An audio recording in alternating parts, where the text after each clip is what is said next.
Welcome back. ಮುಂದೆ BJP ಜೊತೆ ಸೇರಿ 5 ವರ್ಷದ ಸರ್ಕಾರ ತರಬೇಕು, ಆಗ ನಾವು ರಾಮರಾಜ್ಯದ ಸರ್ಕಾರ ಮಾಡಬಹುದು. ನಾನು ರಾಮರಾಜ್ಯ ಮಾಡದಿದ್ರೆ ರಾಜಕಾರಣದಲ್ಲಿ ಇರುವುದಿಲ್ಲ ಅಂತ ಹೇಳಿ ಕೇಂದ್ರ ಸಚಿವ ಎಚ್ ಡಿ ಕುಮಾರಸ್ವಾಮಿ ಹೇಳಿದ್ದಾರೆ. ಮೈಸೂರಿನಲ್ಲಿ ಸಾರಾ ಕಲ್ಯಾಣ ಮಂಟಪದಲ್ಲಿ ನಡೆದಂತ ಜೆಡಿಎಸ್ ಕಾರ್ಯಕರ್ತರ ಸಭೆಯಲ್ಲಿ ಮಾತನಾಡಿದಂತ ಅವರು ಬಿಜೆಪಿ ಜೊತೆ ಸರ್ಕಾರ ಮಾಡ್ತೇನೆ ಎಂದಿದ್ದಾರೆ. ಮುಂದಿನ ಬಾರಿ ಬಿಜೆಪಿ ಜೆಡಿಎಸ್ ಸರ್ಕಾರ ತಪ್ಪಿಸಲು ಸಾಧ್ಯವಿಲ್ಲ. 2028ಕ್ಕೆ ಅಧಿಕಾರಕ್ಕೆ ಬರುತ್ತೇವೆ ಅಂತ ಹೇಳಿ ಕಾಂಗ್ರೆಸ್ನವರು ಹೇಳ್ತಾರೆ. 3 ಕ್ಷೇತ್ರಗಳ ಉಪಚುನಾವಣೆಯಲ್ಲಿ ಕಾಂಗ್ರೆಸ್ ಗೆದ್ದಿದೆ, ಅಂತಿಮ ಅಲ್ಲ ಅದು. ಉಪಚುನಾವಣೆಯಲ್ಲಿ ಆಡಳಿತ ಪಕ್ಷ ಗೆಲ್ಲುವುದು ಸಾಮಾನ್ಯ. 18 ಶಾಸಕರನ್ನ ಕರೆದೊಯ್ದ ವೇಳೆ ಬಿಜೆಪಿ 17 ಸ್ಥಾನಗಳಲ್ಲಿ ಗೆದ್ದಿತ್ತು. ನಂತರ ನಡೆದಂತ ಚುನಾವಣೆಯಲ್ಲಿ ಬಿಜೆಪಿ ಎಷ್ಟು ಸ್ಥಾನ ಪಡೆದರು ಅಂತ ಹೇಳಿ ಪ್ರಶ್ನಿಸಿದ್ದಾರೆ.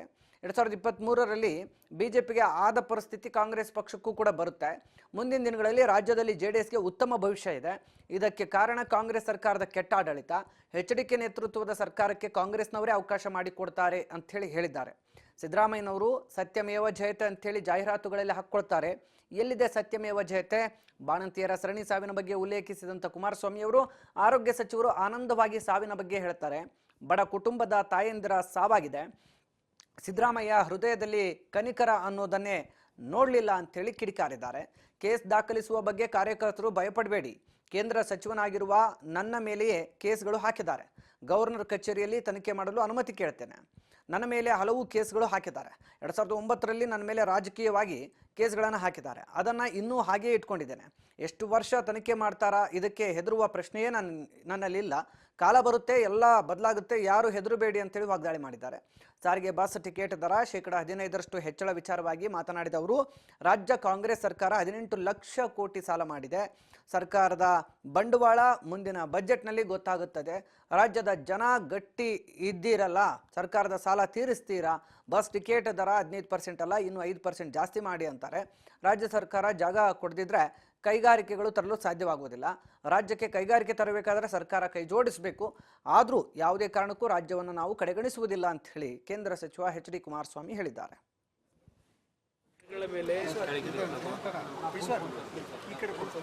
ಜನಗಳ ಜೋಬು ಕೈ ಹಾಕಿ ಲೂಟಿ ಮಾಡ್ತಕ್ಕಂಥ ಕೆಲಸಕ್ಕೆ ಕೈ ಹಾಕಿದ್ದಾರೆ. ಒಂದು ಸೀರೀಸ್ ಆಫ್ ಲಿಸ್ಟೇ ಕೊಡ್ಬೋದು.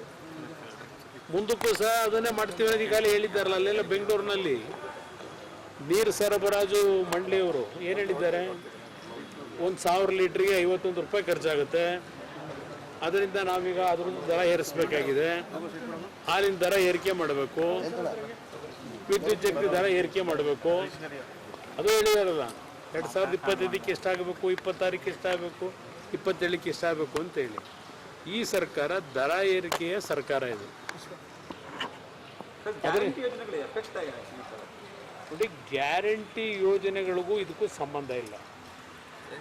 ಇವರು ಗ್ಯಾರಂಟಿ ಯೋಜನೆಗಳನ್ನು ಘೋಷಣೆ ಮಾಡಿದಾಗ ಚುನಾವಣೆ ಹಂತದಲ್ಲಿ ಇದರ ಸಾಧಕ ಬಾಧಕಗಳನ್ನೆಲ್ಲ ಏನಾಗಬಹುದು, ಸರ್ಕಾರದ ಮೇಲೆ ಹೊರೆ ಏನಾಗ್ಬೋದು, ಅದೆಲ್ಲ ಲೆಕ್ಕಾಚಾರ ಮಾಡಿರ್ತಾರೆ. ಈ ಗ್ಯಾರಂಟಿ ಸ್ಕೀಮ್ನ ಅವರು ತೀರ್ಮಾನಕ್ಕೆ ಬಂದು ಜನಗಳ ಮುಂದೆ ಇಟ್ಟಾಗ, ಈಗ ಸಿದ್ದರಾಮಯ್ಯನವರೇ ತಾನೇ ಅದರಲ್ಲಿ ಸೈನ್ ಹಾಕಿರೋದು. ಸಿದ್ದರಾಮಯ್ಯನವರು ಮತ್ತು ನಿಮ್ಮ ಇನ್ನೊಬ್ಬರು ಸೈನ್ ಹಾಕಿರೋದು ಬಿಟ್ಟು ನಾವು ತಲೆ ಕೆಡಿಸ್ಕೊಳ್ಳಲ್ಲ. ಸಿದ್ದರಾಮಯ್ಯನವರು ಈ ದೇಶದಲ್ಲೇ ಬಹುಶಃ ಮನಮೋಹನ್ ಸಿಂಗ್ ಬಿಟ್ಟ ಮೇಲೆ ಅತ್ಯಂತ ದೊಡ್ಡ ಮಟ್ಟದ ಆರ್ಥಿಕ ತಜ್ಞರು ಈ ದೇಶದಲ್ಲಿ. ಅವರೇ ಸೈನ್ ಹಾಕಿರೋದಲ್ವೇ 5 ಗ್ಯಾರಂಟಿಗೆ ಕೊಡ್ತೀವಿ ಅಂತ ಹೇಳಿ. ಅದನ್ನು ಅವರು ಸೈನ್ ಹಾಕಬೇಕಾದ್ರೆ, 5 ಗ್ಯಾರಂಟಿ ಘೋಷಣೆ ಮಾಡಬೇಕಾದ್ರೆ ಇದರ ಸರ್ಕಾರದ ಮೇಲೆ ಬೀಳ್ತಕ್ಕಂಥ ಖರ್ಚು ವೆಚ್ಚಗಳ ಬಗ್ಗೆ ಅವರು ಮಾಹಿತಿ ಇಟ್ಕೊಂಡೇ ಮಾಡಿರ್ತಾರೆ. ಅಲ್ಲ ಸರ್, ಈಗ ಗ್ಯಾರಂಟಿನ ನೆಪ ಮಾಡ್ಕೊಂಡು ಅಭಿವೃದ್ಧಿನೂ ಮಾಡ್ದೇನೆ ಈ ರೀತಿಯಾಗಿ ದರ ಏರಿಕೆ ಮಾಡುವಂಥದ್ದು ಅಭಿವೃದ್ಧಿ ಮಂತ್ರಿಗಳಿಗಂತೂ ಆಗ್ತಾ ಇಲ್ವಾ? ಅಭಿವೃದ್ಧಿ ಅವ್ರಿಗಂತೂ ಆಗ್ತಾ ಇದೆಯಲ್ಲ.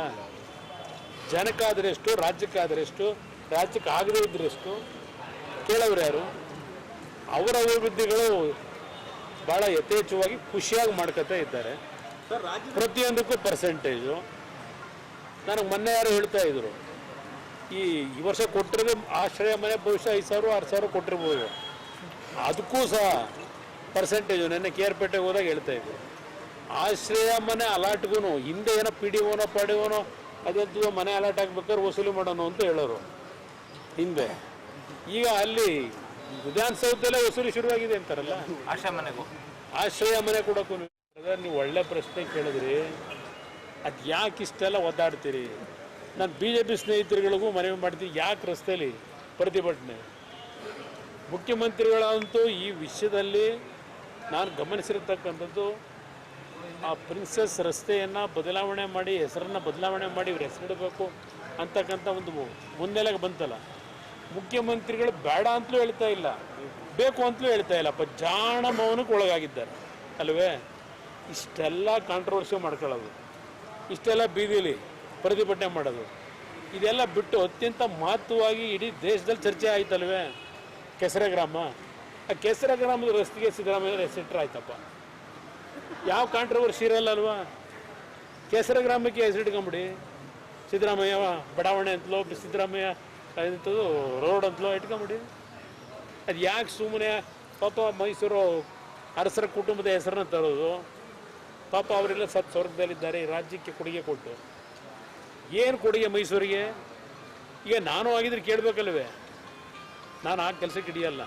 ಒಬ್ಬ ಜನಪ್ರತಿನಿಧಿಯ ಕರ್ತವ್ಯ, ಒಂದು ಅಧಿಕಾರ ದೊರಕಿದಾಗ, ಜನ ಕೊಟ್ಟಾಗ ಜನಗಳ ಸೇವೆ ಮಾಡಬೇಕಾದಂಥದ್ದು ಒಬ್ಬ ಜನಪ್ರತಿನಿಧಿಯ ಕರ್ತವ್ಯ ಅಷ್ಟೇ.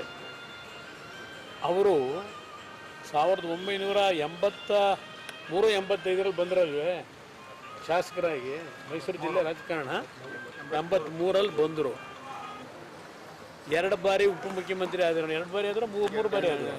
ವಿರೋಧ ಪಕ್ಷದ ನಾಯಕರು 1 ಬಾರಿ ಮುಖ್ಯಮಂತ್ರಿಯಾಗಿ 2ನೇ ಬಾರಿ ಪೂರ್ಣಗೊಳಿಸ್ಲಿಕ್ಕೆ ಹೊರಟಿದ್ದಾರೆ. ಮುಂದಿನ 3 ವರ್ಷ ನಾನೇ ಅಂತ ಹೇಳ್ಕೊಂಡಿದ್ದಾರೆ. ಈಗ ಇಷ್ಟೆಲ್ಲ ಅಧಿಕಾರ ದೊರಕಿ ಯಾವ ಮೈಸೂರಿನ ಪುಣ್ಯಾತ್ಮರು ಇವರಿಗೆ ಇಷ್ಟೆಲ್ಲ ಬೆಳೆಸಿದ್ರು, ಅವ್ರು ಕೊಟ್ಟಂಥ ಕೊಡುಗೆ ಮೈಸೂರು ಜಿಲ್ಲೆಗೆ.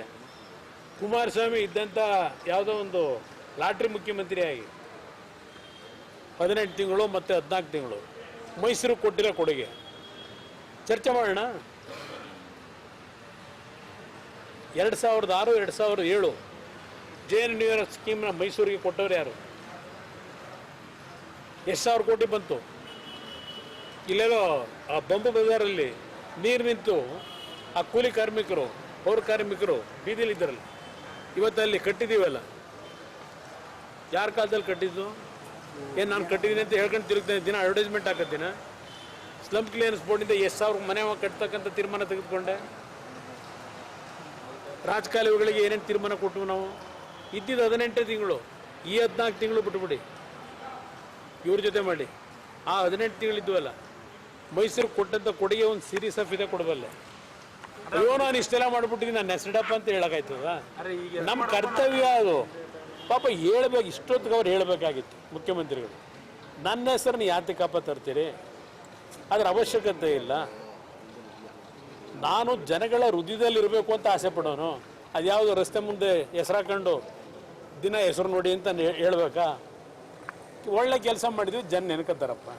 ಅದಕ್ಕೆ ಇಷ್ಟೆಲ್ಲ ಕಾಂಟ್ರವರ್ಸಿ ಮಾಡ್ಕೊಂಡು ದಿವಸ ನಿಮಗೂ ಕಷ್ಟ ಕೊಟ್ಟು ಆ ಬಿಸ್ತವ್ ಕರ್ಕೊಂಡು ಹೋಗಿ ಮೆರವಣಿಗೆಯಲ್ಲಿ ಇವೆಲ್ಲ ಬೇಕಾ? ಆ ಕೆಸರೆ ಗ್ರಾಮಕ್ಕೆ ಇಟ್ಕೊಂಡ್ಬಿಡಿ ಐತ್ಲಾಗಿ ಸಿದ್ದರಾಮಯ್ಯ ರಸ್ತೆ, ಸಿದ್ದರಾಮಯ್ಯ ಬಂದ್ಬಿಟ್ಟಿದೆ ಅಂತ ಅದು ನೋಡೋ ಮೌನಿಗೆ ಶರಣಾಗ ಅಂದ್ರೆ ಅವರೇ ಇದೆಲ್ಲ ಮಾಡಿಸ್ತಾ ಇರ್ಬೇಕಲ್ವೇ? Thank you.